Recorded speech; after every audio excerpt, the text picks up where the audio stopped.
That makes it easier on your end. I know you've got a couple of screens open. I just got it going. Thank you. Okay, great. We are recording now. Good afternoon, everybody. Thank you so much for joining us today for our pre-submission conference for the ArtsBloom project. We are super excited about this, this new funding opportunity through our Percent for the Arts program. We're going to go through some introductions today of the city staff and give you a little bit of a background on what this funding program is all about. And Heather will go into some of the details of the request for proposals or the RFP. And then we will have time at the end for questions from any of you. We are recording this session today for all of you. If you want to go back at any point and review it, it'll be posted on YouTube and on our City Arts page. That's cityofrochester.gov/arts. We'll put that in the chat. But we're also recording this for anybody that is interested in applying but is not able to attend today's meeting. As I mentioned earlier, we do have an ASL interpreter that hopefully will be joining us soon for this program. So my name is Kevin Kelly, and I'm the manager of the Office of City Planning for the City of Rochester. And our office, in addition to doing all kinds of other planning-like activities, we're also in charge of managing our Percent for the Arts program and the funding that goes with that, as well as facilitating a couple of different stakeholder groups related to arts and culture initiatives in the city of Rochester. So we are happy to see you all here today and glad that you have an interest in this program. I'm going to just turn it over to a couple of city staff so that they can introduce themselves, and then we'll get started with an overview. So I'll turn it over to Heather next. Hi, good afternoon, everyone. I'm Heather Anderson, also with the Office of City Planning. I'm going to popcorn it over to Scott. Hi, I'm Scott Thompson, also with the Office of City Planning. And I think Johanna's with us as well, right? Yes, good afternoon, everybody. This is Johanna Brennan, and I'm with the City Law Department. Great, thank you, Johanna. Did I miss anybody? Is there anyone else from the city here? Okay, I think we're good. Okay, next slide, please, Heather. So just want to give you all a little bit of a background. I know some of you are familiar with this, but others are kind of new to this scene. A lot's been happening in the last couple of years and really ramping up in the last couple of months. We have a lot of things going on all at once, and we want to do our best to kind of explain how we got to this point and all the different opportunities that are out there right now. So quick history.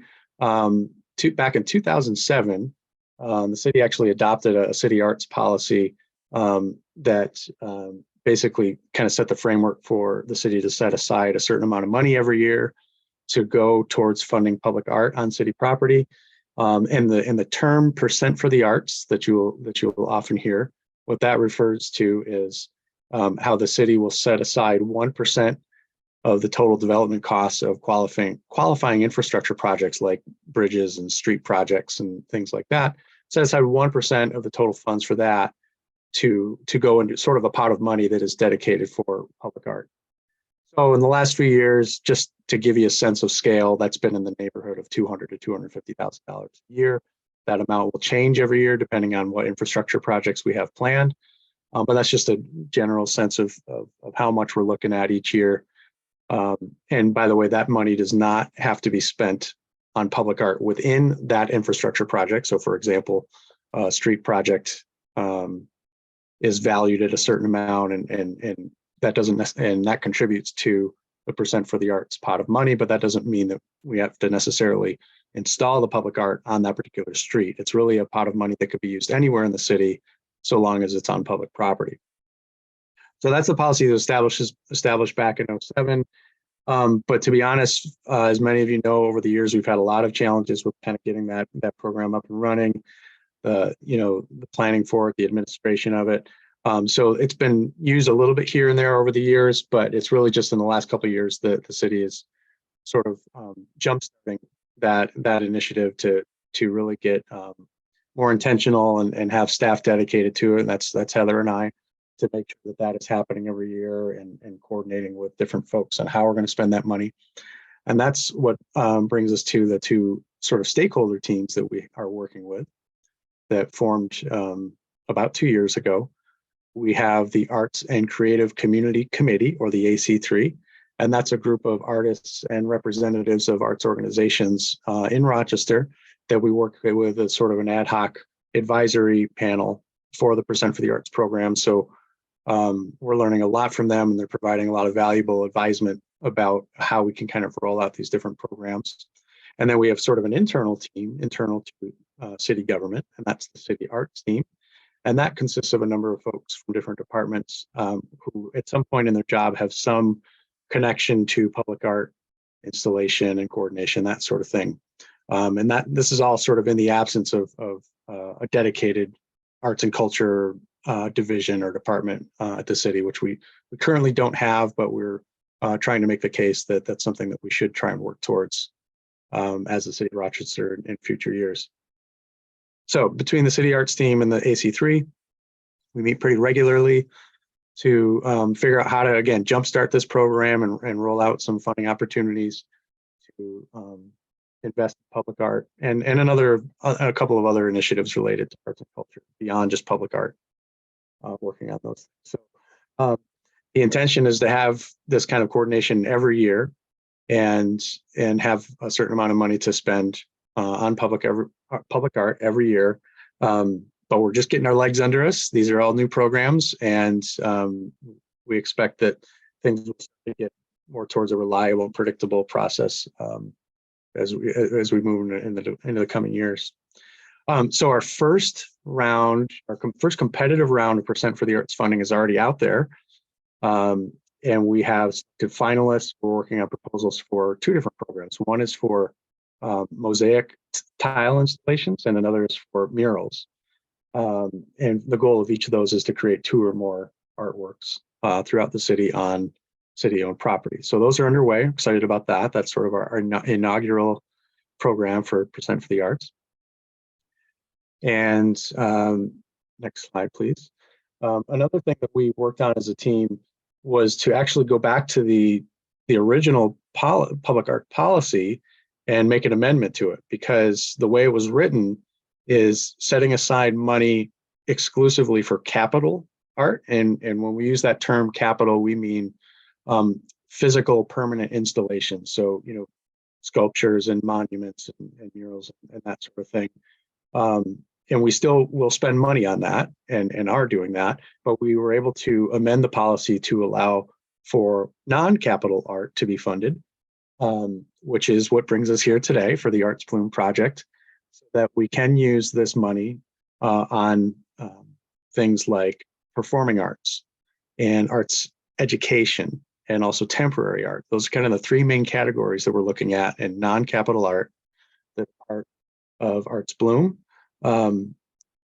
The catch there, though, is that that funding has to go towards arts activities that have a clear public benefit, which Heather will get into later. But also the difference between the non-capital art and the capital art is the non-capital art, which we're talking about today, has to be spent within the fiscal year, the upcoming fiscal year from July to June of next year, whereas the capital art has a little bit more wiggle room to sort of roll over year to year. So that's the background on what brought us to today and the creation of this new program of ArtsBloom, part of the larger Percent for the Arts project. So with that, I will turn it over to Heather to get into a little bit more detail about the request for proposals for ArtsBloom. Thanks, Kevin. So, as Kevin mentioned, ArtsBloom is the city's non-capital art program. This RFP is the first of what will be regular calls for non-capital art proposals through the ArtsBloom program.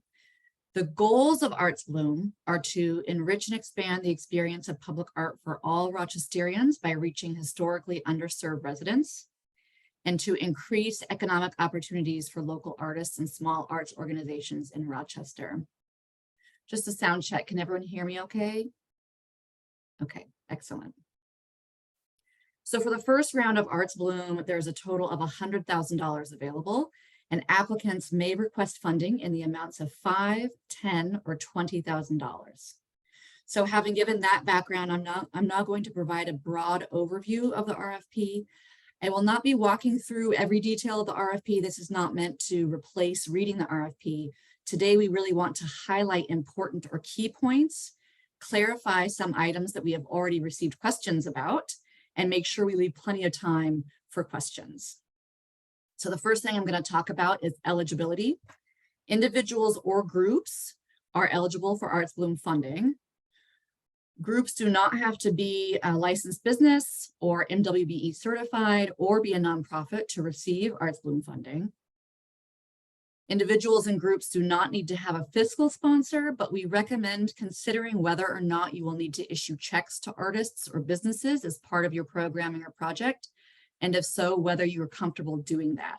Because of course, if your proposal is selected, you will be invoicing the city, receiving payment from the city, and then responsible for using that money to pay any artists or businesses that need payment for their services as part of your project. And the last note, important note for eligibility is an individual or group cannot have their name on any more than one proposal. Now, there is a scenario in which a person could be part of more than one application or multiple scenarios. For example, a person may be involved in 2 different organizations, and each of those organizations may be submitting a proposal, and that's acceptable. So there are 4 eligibility requirements for arts programming and projects for ArtsBloom. First, the programming or project must belong to one or more of these categories. Our education is relatively straightforward. It includes classes in any art medium, dance, music, theater, etc. Performing arts includes activities such as dance, music, drama, spoken word. Temporary art includes features such as temporary art exhibitions, street painting, chalk art. These examples that I'm giving are meant to be aids. They are by no means an inclusive list of what these categories include. Second, the art programming or project must meet these public benefit criteria. So as Kevin mentioned, it's a helpful reminder that we're talking about public funding here. So these criteria were established by the city to gauge whether we can consider a specific program or project, non-capital art, public. Third, your programming or project must be completed between July 1st of this year, 2023, and June 30th, 2024. So for art programming, this is straightforward. The programming dates must be entirely within that year. For temporary art, the art must be installed within that year, and the city will work with the artist or organization to determine if and when the temporary art needs to be deinstalled. Keep in mind, if you are proposing temporary art and you are including deinstallation cost in your budget, then we would expect that deinstallation happens before June 30th of 2024. And the last eligibility criteria for art programming and projects is that they must align with the ArtsBloom goals that I mentioned earlier. This RFP includes examples of ineligible programming or projects. It is important to keep in mind that this list is not a complete list. These are the projects that we have identified up front that are ineligible, but in the course of reviewing proposals, we may find that there are other types of programming or projects that do not meet the public benefit criteria. We want to highlight in this list that if your project is receiving special events funding from the city, it is ineligible for ArtsBloom funding. So now I will discuss proposal content. Here is a list of the items you need to have in your proposal and in the order that they should be in. Again, I'm not going to walk through every item. The RFP does that, but there are a couple things that we want to highlight today. First, the cover sheet is a form that you must fill out. It is included as an attachment to the RFP, and it includes really important basic baseline information for us. The public benefit section asks you to describe how the proposal will meet the ArtsBloom goals and the public benefit criteria. You can find those in the background section of the RFP starting on page 3. And as part of that section, tell us whether your programming or project is free for audiences or participants. And if there is a low cost, as opposed to being free, what that cost is. So next, a couple notes on the budget. Please include as much detail as possible, such as staff hours and billing rates, other expenses, and additional funding sources for your programming or project. In other words, we want to know how much money you expect to be receiving and how it will all be spent. If you expect more than one source of funding for your programming or project, please show which funding will cover which costs. We want to know what you propose to spend the ArtsBloom funding on specifically. If your programming or project will have a cost for participants and or audiences, your budget should justify the need for the fees you propose to charge. That may sound more complicated than it actually is. What it really means is that your budget table should balance, right? So all of the costs of your project should be covered by the funding you are receiving, as well as the revenue from the fees that you are charging. We did receive a great question about administrative fees. Someone asked, what is the allowable percentage of the funding to be spent on admin fees? We did not include a restriction on the percentage of funding to be spent on admin fees in the RFP. However, proposals will be reviewed for alignment with the ArtsBloom goals, and accordingly, proposals with admin fees that exceed 20% of the programming or project total will likely not score as high as other proposals. So in other words, if the proposed programming or project will solely be funded by ArtsBloom funding, admin fees should not exceed 20% of the funding that you're requesting. If the proposed programming or project will have multiple sources of funding, the admin fees should not exceed 20% of the total programming or project cost.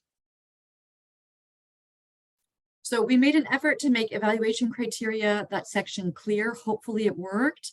The only thing we really want to clarify in this section today is under public benefit. So please keep in mind that the city and the review panel will have to assess whether your programming or project is adequately open to the public, which is one of the public benefit criteria. So there are some factors that impact that.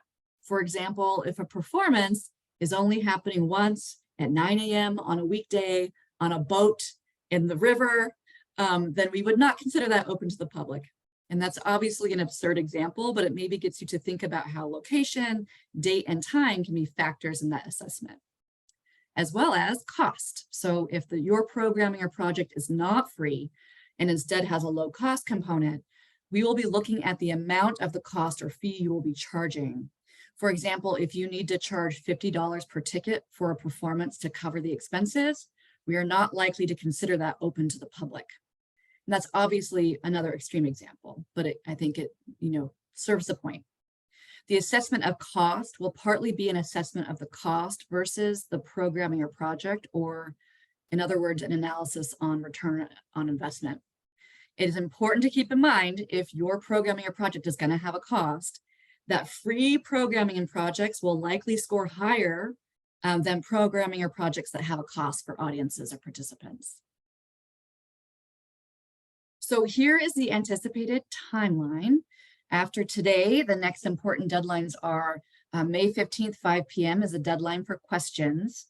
At that point, we will be creating a document that includes all questions we've received, including the ones that we get here today, along with the responses, and we will circulate them and post them online by May 19th. And then proposals are due by 5 p.m. on June 1st to me at my email address in electronic version. After the awards are announced, the selected individuals and or groups will enter into professional service agreements with the city, and the scope of services within each of those PSAs or professional service agreements will be tailored to the programming or project. I just mentioned that because we expect every project to have a different timeline, right? Because these projects and programming might happen throughout the year, they might happen at the beginning of the year. So we're going to tailor the scope of services really for each project and each PSA that we develop with a selected individual or group. So that's it for our presentation. We do want to plug that Percent for the Arts funding is an annual program. So stay informed about what's going on with Percent for the Arts through regularly checking the city's arts webpage. So I'd like to pause there. And anyone that has questions, there might be some in the chat.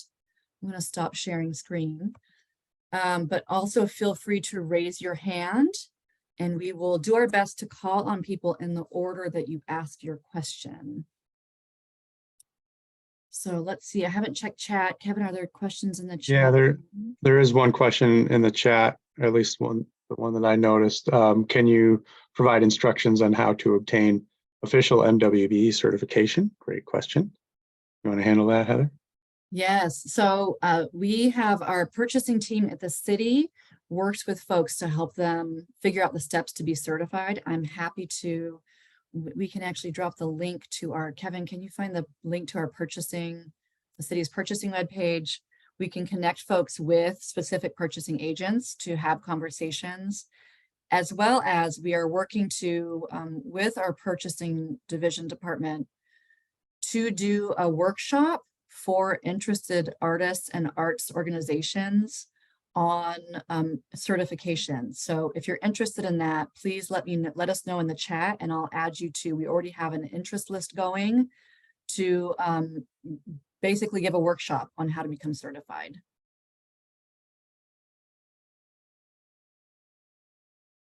The next question is in the chat is, will awards be given for an amount different than what was asked for?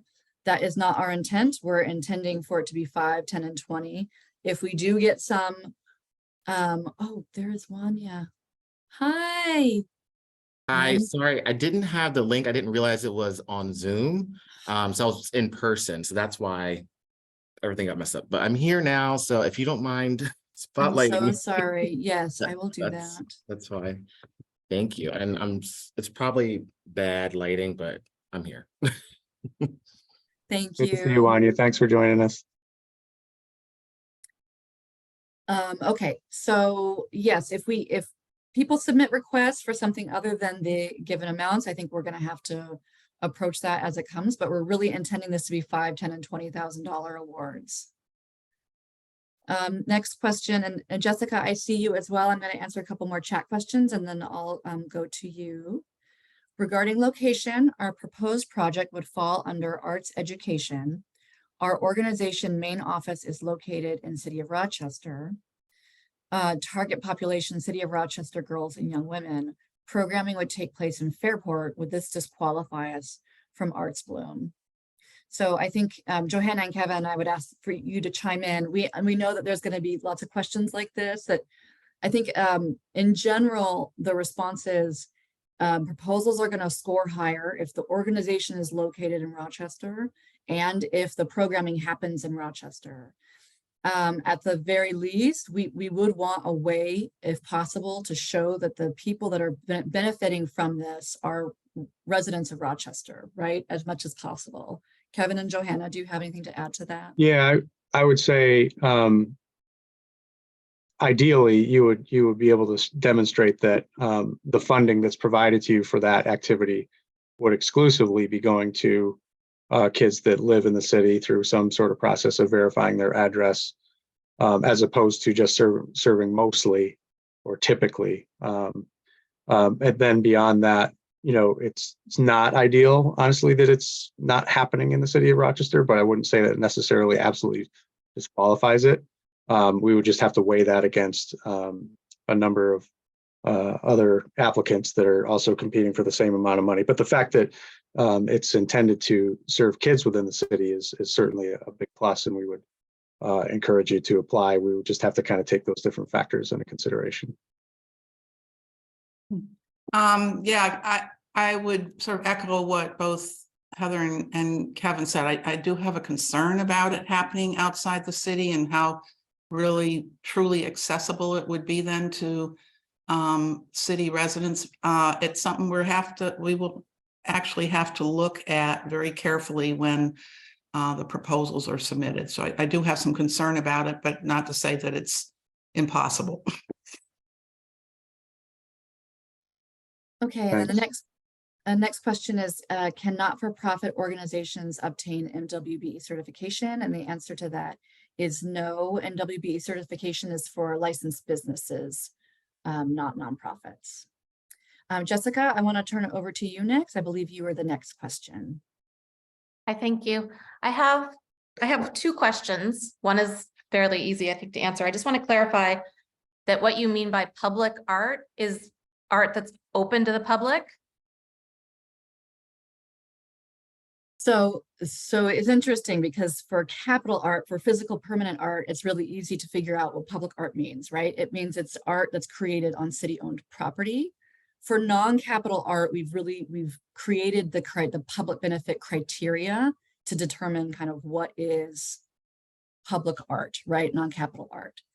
So open to the public is one of the criteria. And it's not really, there's not necessarily a bright line. We're looking at things like, is this accessible to Rochester residents? And so we're going to have to take into consideration multiple factors there, including location, if it's programming, what time is the programming, as well as cost, right? If it's not free, if it's a cost, how high is that cost? Can we as a city feel confident with the cost in saying that it's accessible to Rochester residents? Does that make sense? It's not a Yeah. really, Yeah, but I get it. It's not about what kind of art, it's about the access more. Okay, exactly. okay. Thank Yeah, you. and this is something we feel lucky in that the special events funding kind of already they have kind of a precedent for reviewing projects under this similar kind of criteria. So we feel lucky in that we kind of already had some things to go by in the city. But we recognize that in reviewing projects, there's going to be a lot of things, a lot of factors with some programming and proposed projects that we're going to have to look at. Okay, and that actually leads into my second question, which is, can you talk a little bit about the review process and who is reviewing just if you could just talk about that a little bit, that would be helpful. Yeah, definitely. So typically our city review panels, we aim for 7 members. We aim for 4 city staff members and 3 stakeholder members. All members are given the proposals before then having a meeting where everyone reviews the proposals beforehand. And then at the meeting, we discuss our reactions and share our insights into the different proposals. And then after that meeting, everyone submits final scores. And then from there, the high scores then are the selected, the awardees. Yeah. How are stakeholders selected? So we have, I think Kevin mentioned that the Arts and Creative Community Committee is our arts stakeholder committee. So there's artists and small arts organizations and a couple large arts organizations as well that are part of that. And we typically put the word out through AC3. But we also recently, in an attempt to kind of broaden who we're asking, because we have felt like we're asking the same people over and over again, and that's not fair to those people, and it's maybe a less than fair in terms of cross-section of people. So we opened it up we have an online form through our arts, the City Arts webpage, where anyone in the city in general that's a resident of the city can submit an interest form. So we have a short list of just people, Rochester residents that are eligible to be part of review panels as well. Yeah, that's been out for a couple of months, but as we said earlier, we're just kind of getting going with these projects and programs. So we want to kind of build up that list of additional folks that we could potentially call on for future projects like this. So hopefully we'll get some names through that process.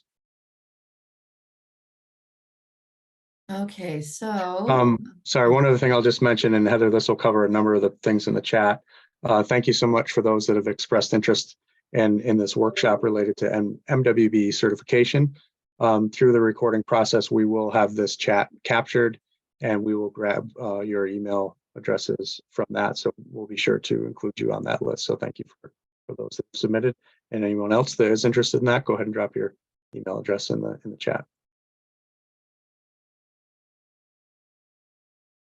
okay, so I think the next question is, can there be fundraising activities for the artist/organization at the event? So that's an interesting question.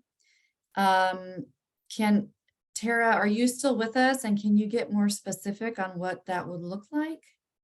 I'm trying to figure out the difference between a fundraising event per se and maybe something that's for profit. For instance, we've already kind of thought about the potential for there to be a temporary art exhibition where art is sold, right? And the proceeds go to the artist.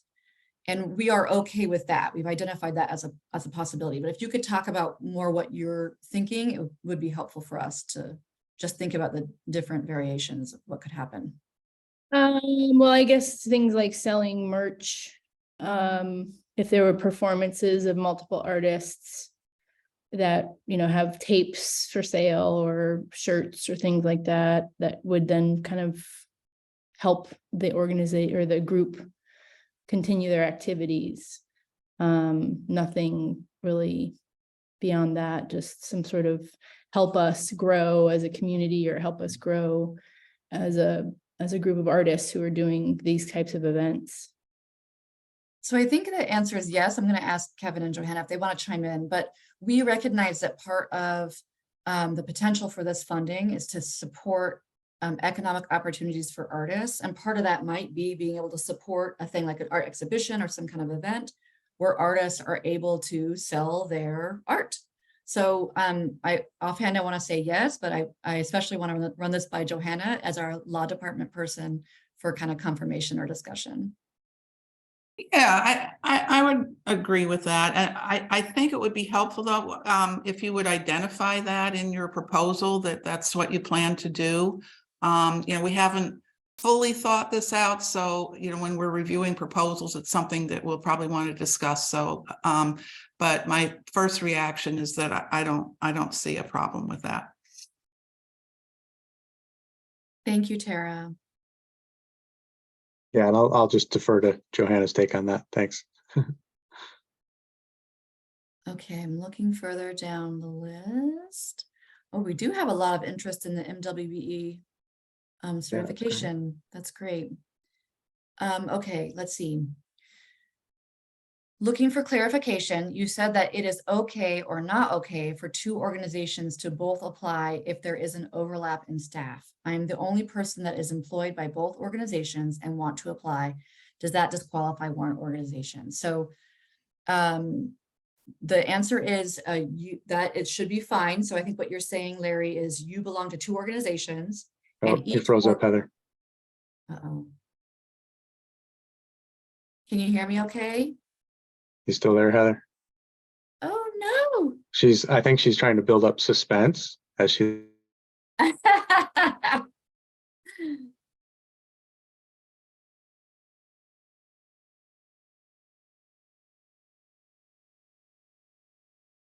Oh, no.